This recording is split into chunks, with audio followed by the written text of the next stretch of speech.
Traders point நண்பர்களுக்கு சிறப்பு வணக்கம். நம்ம டிஸ்க்ளைமர் எடுத்துக்கிறோம். நம்ம செபி ரிஜிஸ்டர் அட்வைசர் அறிவோ கிடையாது. நம்ம இங்கே பேசக்கூடிய எல்லாமே தகவலாக மாத்திரமே பார்க்கப்பட வேண்டும். இது யாருக்கும் முதலீடு சம்பந்தமாகவோ பங்குகளை வாங்கவோ விற்கவோ நம்ம எந்த ஆலோசனையும் கொடுக்கப்படல. எல்லா தொழிலும் ரிஸ்க் இருக்கும். ரிஸ்க் புரிஞ்சு எச்சரிக்கையோட தொழில் செய்யும்போது எல்லாமே நல்லா இருக்கும். நம்ம அதற்கு அனைத்து நல்ல உள்ளங்களுக்கும் நன்றி. வளமுடன் வாழ்க. வணக்கம் நண்பர்களே. நம்ம ஆனுவலைஸ்டு அனாலிசிஸ் பார்த்துட்டு வரோம். அந்த வரிசையில் இப்போ நம்ம பார்க்கக்கூடியது அமர் ராஜா எனர்ஜி அண்ட் மொபிலிட்டி. 2025க்கு என்ன வாய்ப்பு இருக்குங்கிறதுக்கான ஒரு தேடுதல் முயற்சி. ட்ரெண்ட் லைனை பொறுத்த வரைக்கும் ஸ்ட்ராங் பெர்ஃபார்மர் அண்ட் ரேடாருங்கிற கிளாசிஃபிகேஷன்ஸ்குள்ள வராங்க. High financial strength, affordability in valuation, டெக்னிக்கலா மூமெண்டம் நியூட்ரல்னு சொல்றாங்க. நம்மளை பொறுத்த வரைக்கும் இது corrective trend. Analyst price target 1413 target upside பண்ணியிருக்காங்க. நம்ம இந்த வீடியோ ரெக்கார்ட் பண்ணக்கூடிய தருணத்தில் 1069ங்கிற லெவலில் ட்ரேட் க்ளோஸ் ஆயிருக்கு.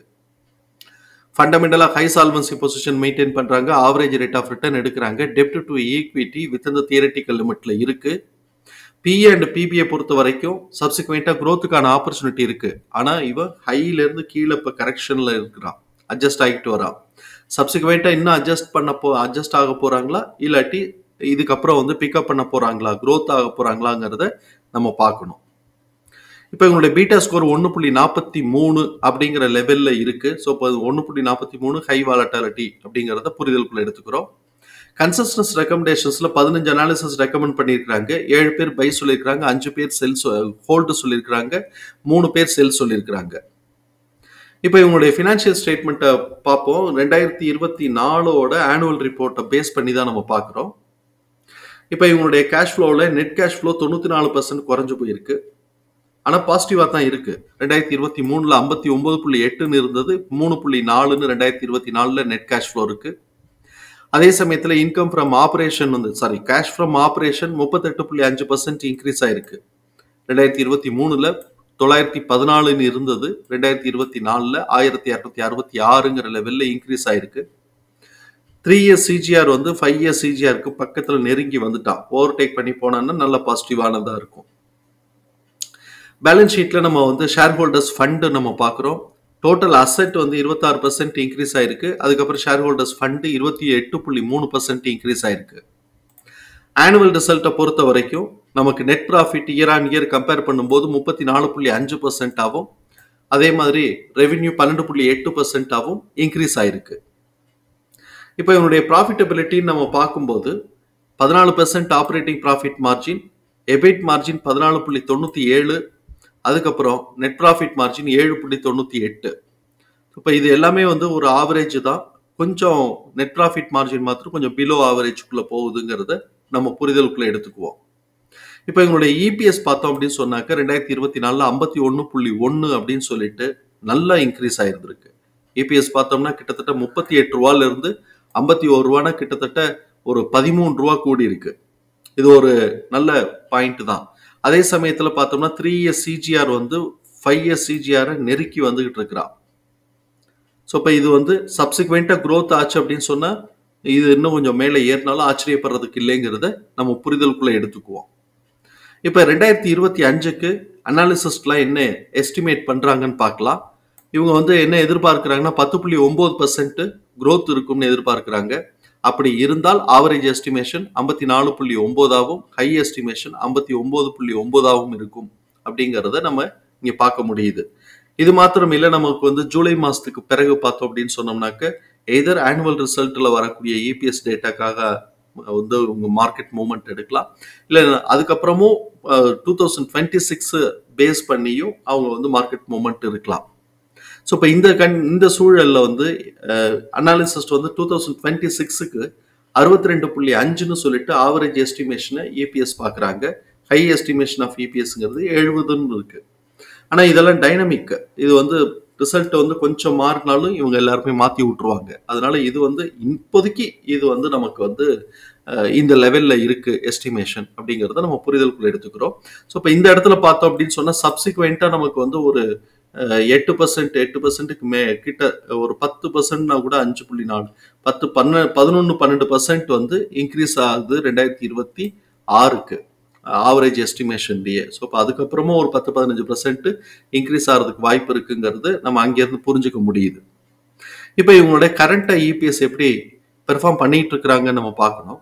அதுக்கு வந்து நம்ம குவார்டர்லி ரிசல்ட் பார்க்குறோம். குவார்டர்லி ரிசல்ட்டில் வந்து Q3 2024-25க்கான Q3 டிசம்பர் ரிசல்ட்டை அனௌன்ஸ் பண்ணியிருக்கிறாங்க. இயர் ஆன் இயர்னு கம்பேர் பண்ணும்போது, அதாவது டிசம்பர் 2024 டிசம்பர் 2023 கம்பேர் பண்ணும்போது இதோடைய நெட் ப்ராஃபிட் 17.1% ஆகும். அதே மாதிரி ரெவென்யூ 7.8% இருக்கு.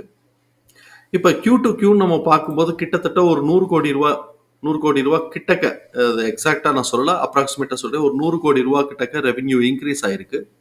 அதே மாதிரி நெட் ப்ராஃபிட் பார்த்தோம்னா கிட்டத்தட்ட ஒரு 60 கோடி ரூபாய்க்கு நெட் ப்ராஃபிட் இன்க்ரீஸ் ஆயிருக்கு.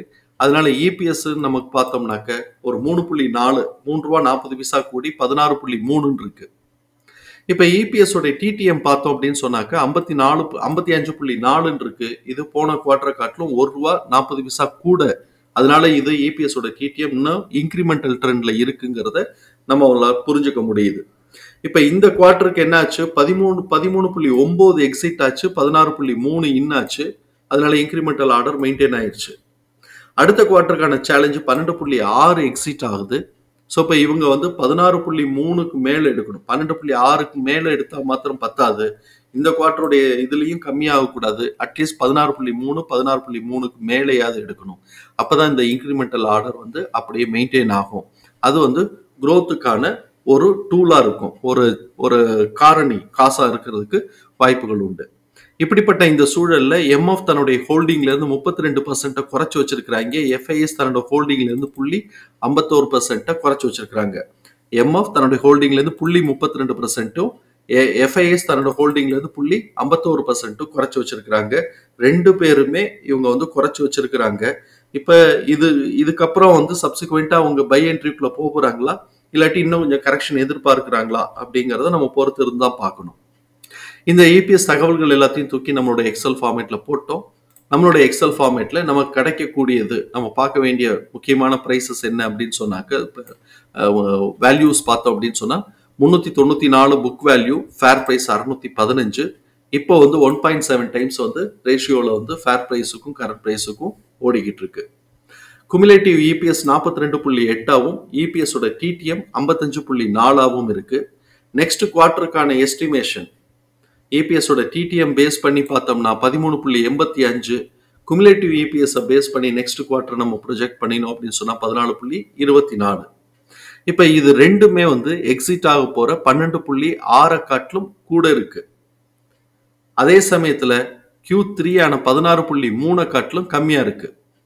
இப்ப நமக்கு இந்த எஸ்டிமேஷனை பேஸ் பண்ணி கீழே கொஞ்சம் கரெக்ஷன் வந்துட்டு அதுக்கப்புறமா இவன் வந்து அடுத்த குவார்டருக்கு வந்து பாசிட்டிவா கொடுப்பான் அப்படின்னு சொன்னாக்க மேலே ஏறுவாங்களா அப்படிங்கறத நம்ம பார்க்கணும்.